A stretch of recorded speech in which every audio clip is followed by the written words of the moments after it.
everyone see me and hear me okay? Okay, yeah. So my name is Martina Giltenane, and I am a lecturer in the Department of Nursing and Midwifery in the University of Limerick. The title of my study is Experiences of Nursing and Midwifery Faculty and Students of Remote Teaching and Learning during COVID-19 Pandemic. And it's 2 qualitative evidence syntheses triangulated. So distant teaching and learning is the use of digital tools to deliver, support and enhance learning and teaching. It involves communication between learners and teachers using online platforms. During COVID-19, most universities globally transferred to online teaching and learning from traditional campus-based teaching and learning. So many faculty and students were teaching and learning from a distance for the first time during COVID-19. Both enjoyed the flexibility, convenience and opportunities for professional and personal development afforded by online education. However, there were concerns over academic integrity, practical skills and clinical competencies, engagement and participation, and social isolation during this period. This supports the need for platforms and facilitative environments to enable future online nursing educational programs. So the rationale for conducting the study then was to explore the literature on students and faculty experiences of online teaching and learning, which will consider how technology supports teaching in theory and practice and will assist the design and delivery of effective online teaching and learning in future programs. So the aim of our research was to systematically synthesize nursing students and nursing and midwifery faculty experiences of online, blended or distance teaching or learning during COVID-19 pandemic. And the specific research question then was, what are the experiences of student nurses and faculty with online teaching and learning during COVID-19? Martina, I'm sorry, but we wouldn't able to follow your presentation. You didn't open it in the presentation form, I think. Oh, I'm sorry if I'm wrong. Oh yeah, no, it's okay. Because it's coming up here. I'll just stop sharing again now. Sorry. And try sharing again.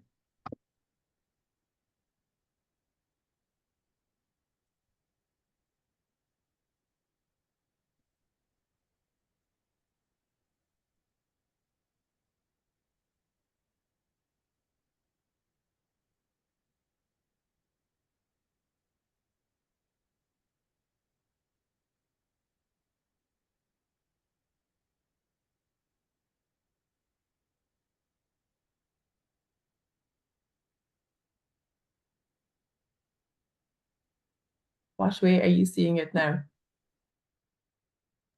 We are seeing a slide, but not in the presentation form. Oh, okay. Why won't it? Is it showing now? No.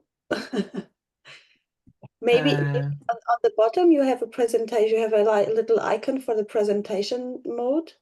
It's don't know why that is now. Let me try it once more.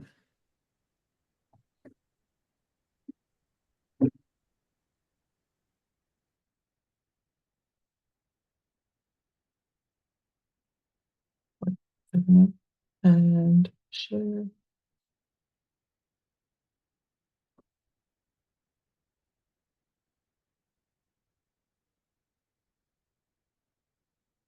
Are you seeing it now? Yeah, it's better now. Is it showing now? Okay, yes. Great. I think it's the multiple screens. Are you just seeing the first slide?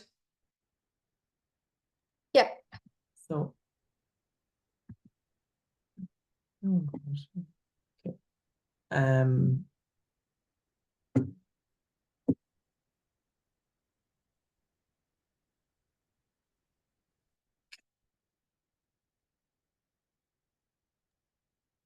Yeah, perfect now. Is that okay? Okay. So sorry about that now. So just to reiterate then, I suppose, just to show you a picture of the aim and the research question. So the specific research question was, what are the experiences of student nurses and faculty with online teaching and learning during COVID-19 pandemic? So qualitative evidence synthesis then, so QES is an umbrella term for all the different approaches associated with the systematic review of qualitative evidence. Findings can be identified that may not have been seen as important in a single qualitative study, and more powerful explanations are made. Thematic synthesis, framework synthesis, and meta-ethnography are the main methods used in qualitative evidence synthesis. So best fit framework synthesis then combines thematic synthesis with an applicable framework using best fit framework. Data is specifically organized into an a priori conceptual framework. So Chickering and Gamson's 7 principles for good practice in undergraduate education framework was used, as this was a clear and fitting framework. So the method then, so 2 distinct qualitative evidence syntheses guided by the best fit framework approach were completed. 1 to systematically synthesize nursing and midwifery faculty experiences of online teaching, and 1 to systematically synthesize student nurses' experiences of online learning. The EPOC reporting guidelines guided both reviews, and findings from both reviews were triangulated to combine both students' and faculty's perspectives and strengthen individual QES findings. So the search methods then, using the PO and PICO frameworks, we identified the main concepts for the research questions and developed the search strategies for both syntheses. A systematic search of electronic databases was undertaken, and papers using recognized methods of qualitative data collection, such as interviews, focus groups, and participant observation, and rich data from open-ended survey responses were included. So these are the lists of the databases for each distinct QES, so the student experiences and the faculty experiences. And these were the distinct search strings then, and they were adapted for each database during the search. And each study also had distinct inclusion criteria. So the initial searches generated 417 studies altogether across both QESs. An additional search in Google Scholar generated 113 studies. Following removal of duplicates, 437 studies were uploaded to RAIAN for screening. 2 authors independently reviewed titles and abstracts. 47 studies were included for full text screening. 2 authors independently read the full text, and agreement was reached to include 22 studies across both QESs. The student experience QES included 11 studies, and the faculty experience included 12. And there was 1 study included across both. So 22 in total, but there was 11 in the student experiences and 12 in the faculty experiences. So it looks like it's 23, but there was only 22 altogether. So the appraisal process, data extraction and data analysis. So an assessment of methodological limitations was undertaken using the assessment of methodological limitations, EPOC guidelines, and CASP. There were mainly no concerns with the included studies' validity, results, and relevance. However, researcher reflexivity was not apparent or unclear in 13 studies. Omitting reflexivity reduced the quality rating of the study, as reflexivity is a key requirement for qualitative empirical research. An assessment of confidence in the overall findings was undertaken using 4 criteria: methodological, limitations, coherence, relevance, and adequacy, as outlined in GRADE-CERQual, and were mainly ranked high confidence. So overview of the included studies: there were 17 qualitative studies, 5 mixed method studies that included 376 students altogether and 248 nursing and midwifery faculty. 9 studies were undertaken in the USA, 3 studies in Spain. There were 2 in both Korea and Jordan. There was 1 in Saudi Arabia, 1 in Sweden, and 1 in Zambia, 1 in Iran, 1 in Australia, and there was 1 with participants from 5 countries in Southeast Asia. The data collection methods then, they included 3 were in-person interviews. I suppose there was very little because it was during COVID-19. So 3 studies included in-person interviews. 1 study included the option of online or in-person interviews. All of the data were collected online via Zoom or MS Teams, over the telephone, via photo voice, using open-ended survey responses. So Chickering and Gamson's 7 principles for good practice in undergraduate education was adapted based on our thematic analysis. So on the left, you'll see the themes of the a priori framework, the original framework, and then the revised themes are on the right of the screen. So these included contact between students and faculty were lost online, develops reciprocity and cooperation among students, I attempted to use active learning techniques, feedback and reassurance, work-life balance, managing expectations, and blended learning, the future of nursing programs. So these are some examples of quotes for each of the themes for our Best Fit framework. So contact between students and faculty was lost online. So from a student's perspective, discussion, reflection, learning from others, camaraderie and interpersonal relations are lost in online classes. And from the faculty experience, I just really missed the live interaction with the students. You just can't have the same interactions with the students over Zoom. Develops reciprocity and cooperation among students. So from a student's perspective, I was helpless. I didn't know how to access the e-learning platform until my colleagues helped me step by step. So there was support from their colleagues throughout the COVID-19. And faculty then, I think there's been a lot of resource sharing. I think that that's been a definite positive. People being willing to say, yeah, sure, have a look at my Moodle site, take what you need. So there was a good support among colleagues between students and between faculty. And what was also seen as well was that that students supported faculty and faculty supported students. Attempted to use active learning techniques. So students reported innovative teaching techniques such as virtual simulations, simulated consultations, learning through gamification, discussion boards, teamwork using breakout rooms or online huddles, video chats and video blogs to be much more effective, motivating, engaging, interactive, interesting and fun, meaning skills were learned in a practical way. They thought that they were much more engaged as opposed to just having recorded online lectures or just giving a lecture, speaking it through, as opposed to using some of these techniques.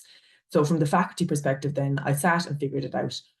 I run some mock meetings with family and friends, so it is a zero stress environment. It becomes important to give a perception of the attendees that you actually know what you're doing. So faculty were invested in gaining their skills so that it was meaningful when they did get to teach their students online. So feedback and reassurance. From a theory perspective, the students felt that, I think back to the class last semester where the professor halfway through the week would comment on each of our discussions strings and post questions, which made us think a little deeper. I respected that she was engaged and actually forced you to pay attention. And from faculty in relation to theory, being kind and supportive to students was really my priority. I know it was stressful for everyone, but many of the students were vulnerable in many ways. Nursing education is stressful without the added stress of navigating everything online without much support. And then in relation to placement, online was deemed to be seen negatively, I suppose. I'm afraid of having bad training, and that the working exchange says that this year's promotion from the University of Granada do not have the competencies necessary. And then from a faculty perspective in relation to placement, being able to observe students in clinical practice is, I mean, much of what you use to evaluate them is based on your observations. How they interact with patients, how they interact with one another, how they interact with the staff. So I did not have that. I had to depend on what they wrote in their logs and the conversations I had with them. So I think that is somewhat of a disadvantage when you're doing this kind of clinical experience. So work-life balance then, from a student's perspective, online teaching and learning was seen as being very flexible. It's really flexible. I can log on and work at my own pace. In the beginning, I was a little skeptical, but now I feel that I learn a lot through online. I think it's really effective for the adult learner. We are adults, we have work, family, and school. We can log in at whatever time, day or night. I really like the options online learning provides. However, from a faculty perspective, they felt that work and life were borderless. And one of the quotations was, "I have taught for over 15 years in nursing education, but the last 4 months have all but burnt me out. It has become an obsession because you never seem to get away from the work and there is no balance. I am up at 6 a.m. and still at it at 9 p.m. Students are stressed and need more reassurance. I just don't have much more to give. I am retiring at the end of this." So managing expectations then, I suppose it leads on from the last theme. So student experience, it just was hard. I felt I had to teach myself most of the semester. It was just very overwhelming, and a lot of us struggled with that, especially. So yeah, I had to take use of a lot of my own resources because the lecture just wasn't sufficient enough, in my opinion. And from a faculty perspective, then I had to make sure that the students understand that I cannot be available to them at all hours of the day and week. It was not fair to me. And blended learning, the future of nursing programs. So the last theme then, so in relation to theory, again, they found that it was very flexible from student perspective, and from a faculty perspective, they felt that I feel that this is going to make me a better instructor because I am going to use all the tricks in my bag that I have learned. So they were happy with online teaching in relation to theory. But however, in relation to placement then, it really makes a difference to be in person, hands-on with the nursing classes. It's one thing to recite the steps of doing something, but it's different when you're actually doing it, and it felt very hard and stressful to know that I wasn't able to practice it fully. And from a faculty perspective, the core of nursing curriculum is clinical practice that prepares nursing students to their future career. Developing nursing competencies requires hands-on training that is difficult to accomplish virtually. So students and faculty enjoyed the flexibility of online teaching and learning and identified that some components were better online, which is not unique to this review. Clinical placement and in-person skills training are essential components of nursing training, which has been highlighted by others. With the appropriate resources and support, a preferred hybrid model of teaching and learning illuminated, combining practical, traditional, and a mix of online teaching methods to accommodate student learning styles, which has been highlighted by many others. Blended with purpose model with considerations. So implementation of this model could be an effective framework to guide organisations, ensuring the pedagogy guides the teaching approach. This will support leaders in nursing education to incorporate key considerations for successful planning and implementation in nursing education. So in conclusion, many advantages and challenges of online teaching and learning were identified by both faculty and students. Theory, content, and group work can be effectively and efficiently taught online. Clinical placement was deemed a priority, and in-person hands-on practical skills training was also identified by both groups as imperative for successful nursing programs. A preferred hybrid model of teaching and learning illuminated. Organisation, training, and resources are required for both students and faculty to continue a hybrid model of teaching and learning. Implementation of the blending with purpose, the multimodal model with considerations, could be an effective framework to guide organisations, ensuring the pedagogy guides the teaching approach. I finished. Sorry, I had to rush through there due to my mishap.